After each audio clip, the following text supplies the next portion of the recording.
صحیح بخاری کے جو مؤلف ہیں جن کو امام بخاری کہا جاتا ہے ان کا نام محمد تھا، محمد بن اسماعیل بن ابراہیم بن المغیرہ بن بردزبہ الجعفی۔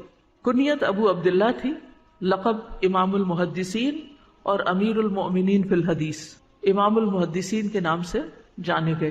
امام بخاری 13 شوال 194 ہجری کو جمعہ کی نماز کے بعد بخارا شہر میں پیدا ہوئے، جس وقت ازبکستان کا حصہ ہے۔ امام بخاری کے پردادا مغیرہ جو ہیں وہ مجوسی تھے، آتش پرست۔ انہوں نے بخارا کے گورنر یمان جوفی کے ہاتھ پر اسلام قبول کیا۔ ان کے والد ایک محدث تھے جن کا نام اسماعیل تھا، وہ ایک محدث تھے، یعنی امام بخاری محدث والد کے بیٹے تھے۔ وہ امام مالک کے شاگرد تھے، امام بخاری کے والد امام مالک کے شاگرد تھے۔ انہوں نے اپنے والد کا تذکرہ اپنی تاریخ میں کیا ہے، اور ابن حبان نے بھی اپنی کتاب الثقات میں ان کے والد کا تذکرہ اس طرح کیا ہے کہ اسماعیل بن ابراہیم امام بخاری کے والد حماد بن زید اور امام مالک سے روایت کرتے ہیں، اور عراقیوں نے ان سے روایت لی ہے، تو وہ دوسرے لفظوں میں ایک عالم باپ کے بیٹے ہیں۔ پھر اسی طرح یہ ہے کہ امام بخاری کے والد کی ایک خاص بات یہ بیان کی جاتی ہے کہ وہ حلال کمائی کا اہتمام کرتے تھے اور بہت ہی محتاط تھے اس معاملے میں۔ ان کے شاگرد احمد بن حفص کہتے ہیں، میں اسماعیل کی وفات کے وقت ان کے پاس تھا، اس وقت انہوں نے کہا میں اپنے مال میں 1 درہم بھی حرام کا نہیں پاتا، 1 درہم بھی حرام کا نہیں پاتا، اور نہ ہی 1 درہم مشتبہ پاتا ہوں کہ اس میں کوئی شک ہو مجھے۔ تو حرام اور مشکوک چیز سے ان کی کمائی بالکل پاک تھی۔ یاد رکھیے حلال کمائی انسان کے اخلاق پر اثر انداز ہوتی ہے، اور نہ صرف یہ کہ انسان کی اپنی اولاد پر بلکہ اولادوں کی اولاد پر، نسلوں تک اس کا اثر بھی جاتا ہے۔ والد کے علاوہ امام بخاری کی والدہ بھی بہت نیک خاتون تھی، بہت زیادہ دعائیں کرنے والی، اللہ کے حضور گڑ گڑانے والی۔ ابو علی الغسانی لکھتے ہیں، محمد بن اسماعیل کی بصارت ان کے بچپن میں ہی چلی گئی تھی، بیمار ہوئے آنکھیں چلی گئیں۔ ان کی والدہ بہت عبادت گزار تھیں۔ انہوں نے اللہ الرحمن کے خلیل ابراہیم علیہ السلام کو خواب میں دیکھا۔ ماں نے، امام بخاری کی والدہ نے ابراہیم علیہ السلام کو خواب میں دیکھا۔ وہ ان سے فرما رہے تھے، اللہ تبارک و تعالی نے تمہارے کثرت سے رونے اور دعا کرنے کی وجہ سے تمہارے بیٹے کی آنکھیں درست کر دی، یعنی ماں کی دعا کے نتیجے میں بیٹے کو اللہ نے درست کر دیا۔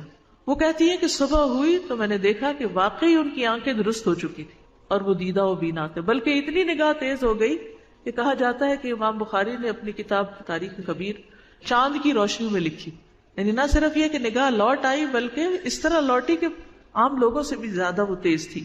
امام بخاری کی والدہ نے بیٹے کی اچھی تربیت کے لیے چھوٹی عمر میں ہی ان کو مدرسے میں داخل کروا دیا، یہاں تک کہ 10 سال کی عمر تک وہ اس مدرسے میں رہے۔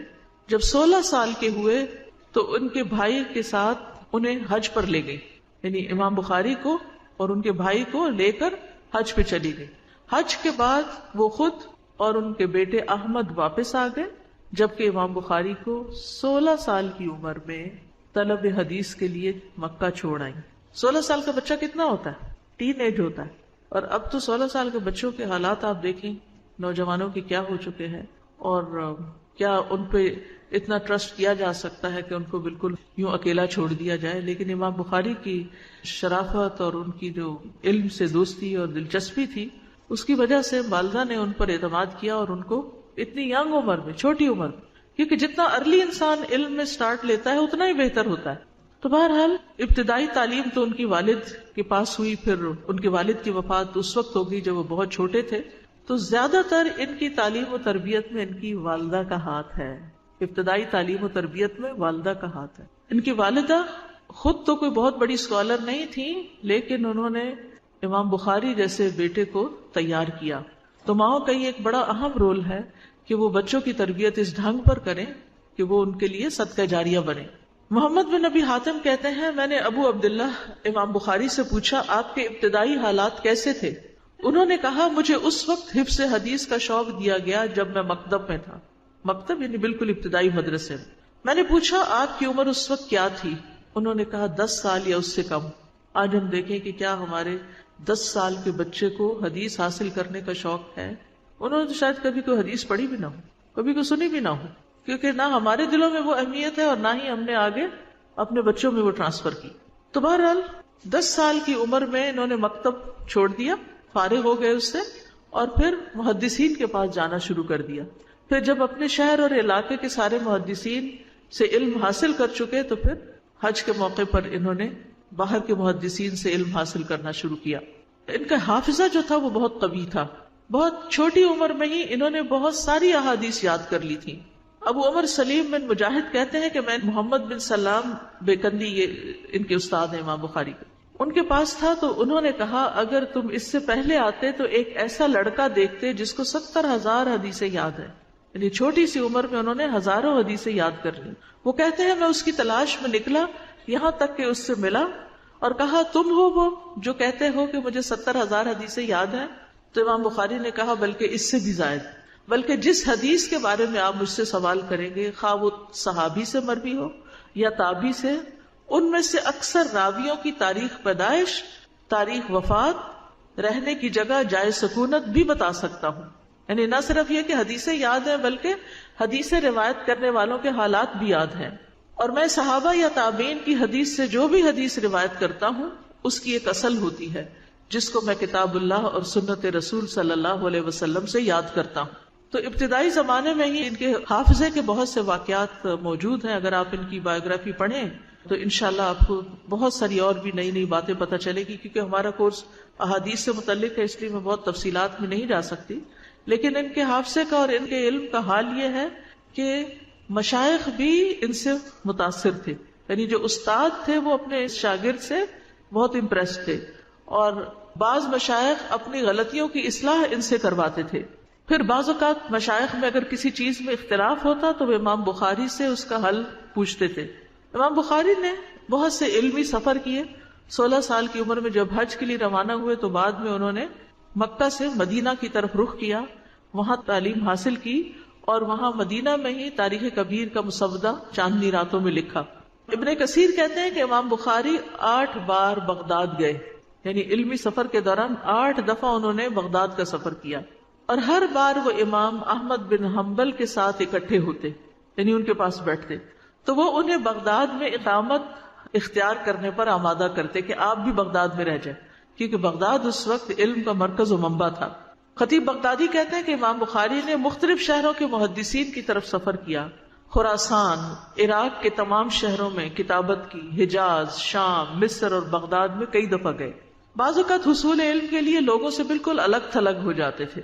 امام بخاری کہتے ہیں کہ حج کرنے کے بعد میں مدینہ میں 1 سال تک لوگوں سے بالکل الگ ہو گیا، نو سوشل لائف، اور اس دوران میں حدیث لکھنے میں مشغول رہا. پھر کہتے ہیں کہ حصول علم کے دوران وہ ہر سال حج کرتے تھے. وہ کہتے ہیں میں بصرہ میں 5 سال رہا، اس دوران میرے ساتھ میری کتابیں بھی تھی. میں ہر سال حج کو جاتا اور واپس آ کر تصنیف کے کام میں مشغول ہو جاتا. یعنی کام کیا تھا؟ لکھنا پڑھنا، حج کرنا، پھر واپس لکھنا پڑھنا، اور کوئی چیزیں نہیں. پھر علل حدیث کے ماہر تھے. امام بخاری امام مسلم کے ساتھ بھی بہت ان کا تعلق تھا، لیکن امام مسلم امام بخاری کے سامنے اس طرح سوال کرتے تھے جیسے کوئی بچہ سوال پوچھتا ہے. یعنی وہ بھی ان کے علم کے اور ان کے رتبے کے بہت قائل تھے. امام بخاری کے اساتذہ اتنے ہیں کہ جن کو شمار نہیں کیا جا سکتا، لیکن مشہور اساتذہ امام احمد بن حنبل، اسحاق ابن راہویہ، یحییٰ ابن معین، ابو نعیم فضل بن دکین، مکی بن ابراہیم بلخی، محمد بن عبداللہ الانصاری، ابو عاصم الشیبانی، محمد بن یوسف بن فریابی. اگر آپ بخاری پڑھیں تو اس کی سند میں جب شیوخ سے روایت کرتے ہیں تو یہ سارے نام آپ کو مل جائیں گے. امام بخاری کہتے ہیں میں نے 1080 شیوخ سے احادیث لکھی. کتنے؟ 1080. اور کچھ ائمہ ایسے ہیں جنہوں نے امام بخاری سے پھر احادیث آگے روایت کی. امام ابو الحسن مسلم بن حجاج، ابو عیسیٰ ترمذی، ابو عبد الرحمن النسائی، ابو حاتم، ابو زرعہ، ابو بکر بن خزیمہ. امام فربری کہتے ہیں کہ امام بخاری سے 70,000 لوگوں نے حدیث کا سماع کیا. یعنی امام بخاری نے اپنی کتاب تیار کرنے کے بعد لوگوں کو جب پڑھانی شروع کی تو 70,000 لوگوں نے براہ راست آپ سے یہ کتاب پڑھی. حافظہ بہت قوی تھا، کم سوتے تھے، راتوں کو بھی حدیث کے علم میں مشغول رہتے. محمد بن یوسف کہتے ہیں ایک رات میں بخاری کے ساتھ ان کے گھر میں تھا، میں نے شمار کیا وہ ایک رات میں 18 مرتبہ اٹھے.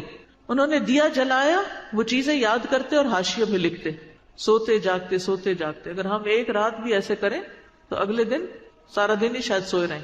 کہ آج ہماری نیند ڈسٹرب ہو گئی. لیکن اللہ سبحانہ وتعالیٰ جب کسی سے کام لیتا ہے تو اس کو ہمت بھی دیتا ہے. اپنے کام خود کیا کرتے تھے. وہ کہتے ہیں کہ ابو عبداللہ سحری کے وقت 13 رکعت نماز پڑھتے تھے، یعنی تہجد. جب بھی وہ اٹھتے مجھے نہ جگاتے. محمد بن ابی حاتم کہتے ہیں تو میں کہتا میں آپ کو دیکھتا ہوں کہ آپ اپنے اوپر ہی نماز کی تیاری کی ذمہ داری ڈالتے ہیں، مجھے نہیں جگاتے. تو انہوں نے کہا کہ تم جوان آدمی ہو، مجھے اچھا نہیں لگتا کہ تمہاری نیند خراب کروں. کھانے میں بہت سادگی تھی. اصل میں یہ ساری باتیں بتانے کا مقصد یہ ہے کہ جب انسان کو بڑا کام کرتا ہے تو پھر اس کے ساتھ اس کی باقی زندگی کیسے ہوتی. ہماری دلچسپیاں پہننے، اوڑھنے، سیر و تفریح، میل ملاقاتیں، باتیں، فون، ادھر ادھر، ان چیزوں کے ساتھ ہیں. پھر ہم کہتے ہیں اللہ تعالیٰ ہم سے کوئی بڑا کام لے لے. یعنی اپنے کو نہیں بدلتے، بس صرف آرزویں اور تمنائیں رکھتے. جبکہ کام کرنے والے اپنی بہت سی دل پسند من پسند چیزوں کو چھوڑ دیتے ہیں اپنے رب کی خاطر، اپنی آخرت کی خاطر، لوگوں کی خدمت کی خاطر. ابو الحسن یوسف کہتے ہیں کہ ایک مرتبہ محمد بن اسماعیل بیمار ہو گئے. ان کا قارورہ طبیبوں کو دکھایا گیا. انہوں نے کہا یہ قارورہ ان عیسائی درویشوں کے قاروروں سے مشابہ ہے جو سالن استعمال نہیں کرتے. تو امام بخاری نے تصدیق کی اور کہا میں نے 40 سال سے سالن نہیں کھایا. اگر ہمیں ایک دن سالن کے بغیر روٹی کھانی پڑے تو پھر ہم کیا کریں گے. انہوں نے اس کا علاج پوچھا کہ بیمار ہو گئے کوئی علاج بتائیں. تو طبیبوں نے کہا اس کا علاج سالن ہے، ان کو سالن کھانا پڑے گا. تو انہوں نے علاج سے انکار کر دیا. حتیٰ کہ شیوخ اور دیگر اہل علم نے مجبور کیا تو روٹی کے ساتھ شکر لگا کے کھانے لگے. محمد بن ابی حاتم کہتے ہیں کبھی امام بخاری پر ایسا دن بھی آتا وہ سارے دن میں ایک روٹی بھی نہ کھاتے تھے. البتہ کبھی 2-3 بادام کھا لیتے. مسالے دار ہنڈیا اور بھنی ہوئی اشیاء سے پرہیز کرتے تھے، کیونکہ جب انسان کو کھا لیتا ہے پھر سستی طاری ہو جاتی ہے، پھر سینے میں جلن ہونے لگتی ہے، پھر اس کے اوپر کچھ اور کھانا پڑتا ہے، پھر انسان کام پر فوکس نہیں کر سکتا. اسی طرح مساجد کا احترام کرنے والے تھے. ایک دفعہ کسی نے دیکھا ان کی داڑھی میں ایک تنکا سا ہے تو انہوں نے نکال کے نیچے پھینک دیا.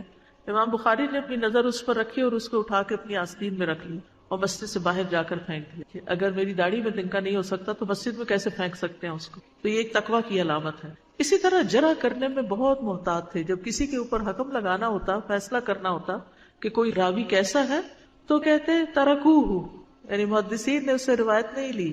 انکرہ الناس، لوگوں نے اس پر انکار کیا ہے. المتروک، چھوڑ دیا گیا. فیہ نظر، اس کے بارے میں یعنی کہ ایک اور اوپینین ہے. سکتوا عنہ، لوگ اس کے بارے میں خاموش ہیں. لیکن وہ بہت ایکسٹریم الفاظ استعمال نہیں کرتے تھے کہ وداع یعنی جھوٹی حدیثیں گڑنے والا، یا کذاب بہت جھوٹا. یعنی جب کسی کے بارے میں کوئی اس کا فیصلہ کرنا ہوتا ہے کہ اس راوی کا درجہ کیا ہے تو بہت احتیاط کے ساتھ. آج آپ دیکھیں کہ ہم کسی کے بارے میں بھی بات کرتے ہوئے کسی کی چھوٹی سی غلطی پر اس کو بہت بڑے بڑے لقب دینے لگتے ہیں اور بڑی بڑی باتیں کرنے لگتے ہیں. دونوں طرح سے تاریخ میں بھی زمین آسمان کے خلافے ملاتے ہیں، اور اسی طرح اگر کسی پہ تنقید کرنی ہو تو اس میں بھی ہم حد سے بڑھ جاتے ہیں. فلاں کافر ہے، فلاں خارجی ہے، فلاں ایسا ہے، فلاں ایسا ہے. ان معاملوں میں زبان کو بڑی احتیاط سے استعمال کرنے کی ضرورت ہے. امام بخاری آپ دیکھیں فیہ نظر، اس بندے کا معاملہ مشکوک ہے. زیادہ زیادہ آپ کیا کہہ سکتے ہیں، اس کا معاملہ مشکوک ہے. یہ باتیں سنت سے مطابقت نہیں رکھتی. اگر کسی کے متعلق آپ دیکھتے ہیں کہ وہ سیدھی رستے سے ہٹا ہوا ہے تو احتیاط کے ساتھ اس کے بارے میں کوئی بات کریں. امام بخاری کہتے ہیں جب سے مجھے پتا چلا کہ غیبت حرام ہے میں نے کبھی کسی کی غیبت نہیں کی. وہ کہا کرتے تھے مجھے امید ہے کہ میں اللہ سے اس حال میں ملوں گا کہ وہ کسی کی غیبت کرنے پر میرا مواخذہ نہیں کرے گا. یعنی اتنے کانفیڈنس کے ساتھ کہتے تھے. تو اس سے یہ پتا چلتا ہے کہ وہ کانشیسلی شعوری طور پر غیبت سے بچتے تھے. آج ہم میں سے کون یہ دعویٰ کر سکتا ہے کہ میرے اعمال نامے میں کوئی غیبت نہیں کسی کی. تو جس طرح لقمہ حرام انسان کی شخصیت کے اندر بگاڑ پیدا کر دیتا ہے، مزاج میں بگاڑ پیدا کرتا ہے، اسی طرح زبان کا غیر محتاط استعمال جو ہے وہ بھی انسان کے اندر سے تقویٰ دور کر دیتا ہے اور پھر کاموں میں برکت نہیں ہوتی، زبان میں تاثیر نہیں رہتی. تو اس لیے بہت ضروری ہے کہ ہم جو دین کا کام کرنے والے ہیں، دین کے طالب علم ہیں، پڑھنے پڑھانے والے ہیں، ہم اپنی زبان اور اپنے لقمے اور ان چیزوں کے بارے میں بہت محتاط رہیں. امام بخاری بہت باریکی کے ساتھ اپنا محاسبہ کرنے والے تھے. محمد بن ابو حاتم کہتے ہیں ایک دفعہ ہم فربر میں تھے، تیر اندازی کے لیے سوال ہوئے. ہم ایک راستے کی طرف نکل گئے جو نہر کے دہانے کی طرف جاتا تھا، تو ہم تیر چلانے لگے. امام بخاری کا تیر پل کی اس میخ یا ستون کو جا لگا جو نہر کے اوپر تھا. وہ ستون پھٹ گیا. جب وہ ابو عبداللہ نے یہ دیکھا تو اپنے جانور سے نیچے اتر آئے، ستون سے تیر کو نکالا اور تیر اندازی چھوڑ دی اور ہمیں کہا واپس چلو. ہم ان کے ساتھ واپس گھر آ گئے تو انہوں نے مجھ سے کہا کہ ابو جعفر مجھے تم سے ایک کام ہے، کیا تم وہ پورا کرو گے؟ میں نے کہا جی ہاں، آپ کا حکم ماننے کے لائق ہے. کہا بہت اہم کام ہے اور وہ چڑھائی چڑھنے والوں کی طرح لمبے لمبے سانس لے رہے تھے، یعنی ان کا سانس پھولا ہوا تھا. انہوں نے ان کو جو ہمارے ساتھ تھے کہا تم ابو جعفر کے ساتھ جاؤ یہاں تک کہ تم بھی اس کام میں اس کی مدد کرو جس کا میں نے اس سے مطالبہ کیا ہے. تو میں نے کہا کہ وہ کیا کام ہے؟ انہوں نے کہا کیا تم مجھے ضمانت دیتے ہو کہ پورا کرو گے؟ میں نے کہا سر آنکھوں پر. انہوں نے کہا تم اس پل کے مالک کے پاس جاؤ، پھر اس سے کہو ہم نے ستون میں خرابی ڈال دی، ہم چاہتے ہیں کہ آپ ہمیں اجازت دے دیں کہ اس کی جگہ اس کو بدل دیں یا آپ ہم سے اس کی قیمت لے لیں، اور جو غلطی ہم سے ہوئی ہے آپ اس کو معاف کر دیں. حمید بن اخضر فربری اس پل کا مالک تھا، تو اس نے کہا ابو عبداللہ کو میری طرف سے سلام پہنچا دو اور انہیں کہہ دو کہ جو آپ سے کوتاہی ہوئی ہے وہ آپ کو معاف ہے، اور کہا میری تمام ملکیت آپ پہ فدا ہے اگرچہ یہ کم ہے. میں نے کہا میں اپنے آپ کو جھٹلاتا ہوں کہ ایسا کام نہیں ہوا کہ آپ نے اسی درخواست کی، مگر میں یہ پسند نہیں کرتا کہ آپ ایک ستون کے بارے میں یا میری ملکیت کی کسی چیز میں مجھ سے جھجک کھائیں. تو میں نے ان کا پیغام امام بخاری کو پہنچا دیا. ان کا چہرہ چمک اٹھا، روشن ہو گیا، خوش ہو گئے، اور اس دن انہوں نے اجنبی لوگوں کو، مسافروں کو 500 حدیثیں سنائی اور 300 درہم صدقہ کیے. اب ہم ذرا اپنے آپ کو رکھ کے دیکھیں ہمارا تقویٰ کہاں ہے. کسی کا کوئی نقصان کر بیٹھے، کیا ہم اس سے ذکر کریں گے؟ کیا ہم معافی مانگیں گے؟ کیا ہم اس کا نقصان پورا کریں گے؟ کیا ہمیں چین آئے گا؟ بعض اوقات کیا ہوتا ہے، ہمارے روڈ ایکسیڈنٹس جتنے بھی ہوتے ہیں عموماً لوگ مار کے غائب ہو جاتے ہیں، بھاگ جاتے ہیں. لوگوں سے تو بھاگ جائیں گے، اللہ سے کیسے بھاگیں گے؟ اللہ تعالیٰ ہم سب کو معاف کر دے کہ ہم نے جانے انجانے کسی کے حق میں بھی کوئی نقصان کیا، کوئی خرابی کی. بعض اوقات الہدائی کی کوئی برانچ یا کوئی چیز یا اللہ کا کوئی مال ہمارے زیر استعمال ہوتا ہے اور ہماری غفلت اور ہماری کوتاہی سے اس میں کوئی نقصان ہو جاتا ہے، تو ہمیں اس پر کوئی پریشانی لاحق نہیں ہوتی. تو ان سارے معاملات میں احتیاط جو ہے اور کانشیس ہونا اور فکر کرنا جو ہے یہ ایمان کی علامت ہے. اسی طرح ایک صاحب تھے ابو معاشر منابینا تھے، تو امام بخاری ان سے کہتے ہیں کہ آپ مجھے معاف کر دیں. انہوں نے کہا کہ کس بات پر؟ انہوں نے کہا ایک روز آپ ایک حدیث بیان کر رہے تھے، میں نے آپ کو دیکھا کہ آپ بہت خوش تھے اور آپ اپنا سر بھی ہلا رہے تھے، تو میں اس پہ مسکرا دیا، آپ تو مجھے نہیں دیکھ سکتے تھے. تو انہوں نے کہا ابو عبداللہ اللہ آپ پر رحم کرے، میں آپ کو معاف کرتا ہوں. اور بعض اوقات کوئی دیکھ نہیں رہا ہوتا تو ہم اس کے اوپر ناک منہ بھی چڑھا لیتے ہیں اور اشارے بھی کر لیتے ہیں اور ہنس بھی لیتے ہیں اور زبان سے بھی غیبت کر لیتے ہیں اور اس کی پرواہ بھی نہیں کبھی کرتے کہ ہم گناہ کا کام کر رہے ہیں. اسی طرح اپنے کردار کی بھی حفاظت کرنے والے تھے. ایک دفعہ کسی سفر کے دوران ان کے پاس اشرفیوں کی ایک تھیلی تھی، تو ان کے ساتھ ایک شخص جو تھا اس کو پتہ چل گیا کہ یہ اس کے پاس ہے، تو اس نے سفر کے دوران شور مچانا شروع کر دیا. سمندر کا سفر تھا کہ میری تھیلی گم ہو گئی. امام بخاری کو جب یہ پتہ چلا کہ یہ شخص اب ان پہ الزام لگائے گا کہ تھیلی امام بخاری کے پاس تھی، یعنی ان کی اپنی تھی، لیکن اس شخص نے جھوٹا کلیم کر دیا، تو لوگ کشتی والوں کے پیچھے پڑ گئے کہ کس نے چرائی. سب کی تلاشی ہونے لگی. امام بخاری میں اتنی دیر میں وہ تھیلی جو تھی وہ سمندر میں پھینک دی. تو تھیلی تو کسی سے بھی نہیں نکلی، سب کا سامان دیکھ لیا گیا اور باہر تو کوئی گیا نہیں تھا. تو سب پھر اس شخص کو ملامت کرنے لگے. تو بہرحال اس کے بعد جب کشتی سے اترے تو اس شخص نے تنہائی میں پوچھا کہ اس تھیلی کا کیا ہوا، یعنی وہ کہاں گئی جو آپ کے پاس تھی. تو کہتے ہیں کیا تم نہیں جانتے میری عمر رسول اللہ صلی اللہ علیہ وسلم کی حدیثوں کی طلب میں ختم ہو گئی، میری ثقافت دنیا میں مشہور ہے.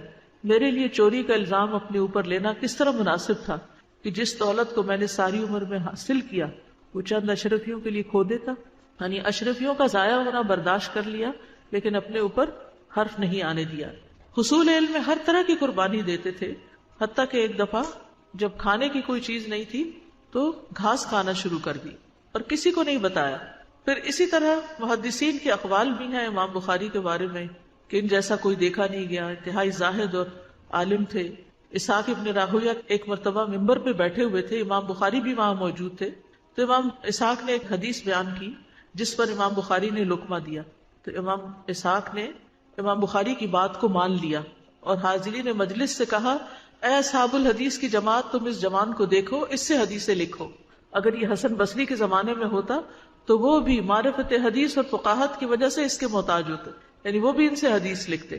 نعیم بن حماد کہتے ہیں محمد بن اسماعیل اس امت کے فقیہ ہیں، انہوں نے صرف حدیثیں جمع نہیں کی، ان سے جو ابواب نکالے ہیں اور جس طرح ان کو بیان کیا اور جس طرح اس کو ترتیب دیا ہے وہ کسی فقہ سے کم نہیں. پھر اسی طرح امام بخاری کی وفات جو ہے وہ بخارا میں ہوئی. بخارا کے لوگوں نے امام بخاری کے اوپر ایک تہمت لگا دی کہ آپ قرآنی الفاظ کے مخلوق ہونے کے قائل، یعنی کہ قرآن مخلوق ہے، اور اس غلط الزام کی عام طور پر شہرت کر دی گئی. تو شہر میں ایک ہنگامہ مچ گیا، تو لوگوں نے امام بخاری کو شہر چھوڑنے کا حکم دے دیا. تو سمرقند کے لوگوں نے انہیں اپنے ہاں آنے کی دعوت دی، انہوں نے قبول کر لیا اور سمرقند کی ایک بستی خرتنگ میں مقیم ہو گئے. لیکن مخالفین کا فتنہ وہاں بھی پہنچ گیا، جس کی وجہ سے ایک روز تہجد کے وقت آپ دعا کرنے لگے کہ اے اللہ، تیری زمین باوجود کشادہ ہونے کے مجھ پہ تنگ ہو گئی ہے، مجھے اپنے پاس بلا لے. تو اللہ تعالیٰ نے ان کی یہ دعا قبول کر لی اور ایک مہینہ بھی نہ گزرا تھا کہ آپ کی وفات ہو گئی. آپ نے عید الفطر کی رات 256 ہجری کو 62 سال کی عمر میں وفات پائی. آپ کی وفات کے وقت آپ کے جسم سے برابر پسینہ جاری رہا. دفن کے بعد قبر سے ایک نہایت تیز خوشبو پھیلی. وراق کہتے ہیں امام صاحب نے مرنے سے پہلے وصیت کی کہ مجھے 3 کپڑوں میں دفنانا، ان میں کرتا اور عمامہ نہ ہو، یعنی صرف چادریں ہوں. امام بخاری کے بارے میں لوگوں نے خواب بھی دیکھے. عبد الواحد بن آدم کہتے ہیں کہ میں نے خواب میں آپ صلی اللہ علیہ وسلم کو دیکھا. آپ اپنے اصحاب کی ایک جماعت میں ایک مقام پر کھڑے ہیں. میں نے رسول اللہ صلی اللہ علیہ وسلم کو سلام کیا، آپ نے سلام کا جواب دیا. پھر میں نے آپ سے پوچھا کہ آپ یہاں پر کیوں کھڑے ہیں؟ تو آپ نے جواب دیا میں محمد بن اسماعیل کا منتظر ہوں، یعنی امام بخاری کا منتظر ہوں. عبد الواحد کہتے ہیں کہ چند ہی دن گزرے تھے کہ امام بخاری کی وفات کی خبر ملی. میں نے دیکھا کہ ان کی وفات کا وقت ہی تھا جس وقت میں نے رسول اللہ صلی اللہ علیہ وسلم کو خواب میں دیکھا. وراق کہتے ہیں کہ میں نے امام بخاری کو خواب میں دیکھا کہ وہ رسول اللہ صلی اللہ علیہ وسلم کے پیچھے پیچھے چل رہے ہیں. جب رسول اللہ صلی اللہ علیہ وسلم اپنا قدم اٹھاتے تو امام بخاری آپ کے قدم پر اپنا قدم رکھتے. بہرحال یہ چند باتیں امام بخاری کے بارے میں ہیں. ان کی مشہور کتاب تو یہی الجامع الصحیح البخاری ہے، لیکن اس کے علاوہ بھی ان کی کتابیں ہیں جیسے تاریخ الکبیر، الاوسط الصغیر، الجامع الکبیر، کتاب الضعفاء الصغیر، اور اس کے علاوہ دیگر کتابیں. اور صحیح بخاری جو ہے اس کا پورا نام ہے الجامع المسند الصحیح المختصر من امور رسول اللہ صلی اللہ علیہ وسلم من سننہ و ایامہ. اور اس کتاب کی تالیف کا سبب یہ بنا تھا کہ امام بخاری اسحاق ابن راہویہ کی مجلس میں تھے تو انہوں نے کہا کاش تم لوگ رسول اللہ صلی اللہ علیہ وسلم کی صحیح حدیثوں سے ایک مختصر کتاب تیار کرتے. امام بخاری کہتے ہیں کہ یہ بات میرے دل میں بیٹھ گئی اور میں نے الجامع صحیح کے لیے احادیث جمع کرنی شروع کر دی. اسی طرح وہ کہتے ہیں کہ میں نے خواب میں دیکھا، امام بخاری کہتے ہیں کہ میں نبی صلی اللہ علیہ وسلم کے سامنے کھڑا ہوں اور میرے ہاتھ میں ایک پنکھا ہے اور میں آپ سے مکھیاں اڑا رہا ہوں. تو میں نے تعبیر کرنے والوں سے اس کی تعبیر پوچھی تو انہوں نے کہا کہ تم نبی صلی اللہ علیہ وسلم سے جھوٹ کو ہٹاؤ گے، یعنی جو غلط باتیں آپ کی طرف منسوب کر دی گئی ہیں ان کو ہٹا دو گے. تو اس خواب نے بھی مجھے الجامع صحیح لکھنے پر ابھارا. یہ کتاب 16 سال میں لکھی گئی. صحیح بخاری 16 سال میں لکھی گئی. اس میں انہوں نے صرف صحیح احادیث کا چناؤ کیا. ہر حدیث لکھنے سے پہلے اللہ تعالیٰ سے استخارہ کرتے، 2 رکعت نماز پڑھتے اور جب پورا یقین ہو جاتا تو پھر اپنی کتاب میں لکھتے. بابرکت جگہ کا انتخاب کیا، روضہ مبارک کے پاس بیٹھ کر اس کتاب کو لکھا اور ہر ترجمہ باندھنے سے پہلے 2 رکعت پڑھی. امام بخاری کے بارے میں بات مشہور ہے کہ ان کی فقہ ان کے تراجم میں ہے، یعنی ابواب جو باندھتے ہیں اس سے بہت زبردست باتیں دین کی حکمتیں سمجھ میں آتی ہیں. ابن الصلاح اور امام نووی کے نزدیک صحیح بخاری کی احادیث کی تعداد مکررات کو ملا کر، یعنی جو ریپیٹیشن ہوئی ہے ان کو ملا کر 7275 ہے اور مکررات کے بغیر 4000 احادیث ہیں. امام نووی کہتے ہیں کہ علماء کا اس پر اجماع ہے کہ قرآن عزیز کے بعد سب سے صحیح ترین کتابیں بخاری اور مسلم ہیں اور امت نے انہیں تلقی بالقبول کیا ہے، یعنی بہت زیادہ ان کو ویلکم کیا ہے. امام ذہبی کہتے ہیں کہ اللہ امام بخاری کو اسلام کی طرف سے بہترین بدلہ دے، کیا ہی اچھا ہے جو انہوں نے اپنی آخرت کے لیے ذخیرہ کر لیا ہے. اسی طرح امام ذہبی کہتے ہیں اسلام کی کتابوں میں سے سب سے بہترین کتاب کتاب اللہ ہے اور اس کے بعد سب سے افضل ترین کتاب صحیح بخاری ہے. اس کی بہت شروحات بھی ہیں لیکن اہم ترین شرح جو ہے ابن حجر الاسقلانی کی ہے، پھر اسی طرح عمدۃ القاری ہے بدر الدین العینی کی، پھر ابن بطال کی شرح ہے، پھر خطابی کی شرح ہے، پھر کرمانی کی ہے، زرکشی کی ہے، قسطلانی کی ہے. یہ نام آپ کتابوں میں عموماً پڑھتے رہتے ہوں گے.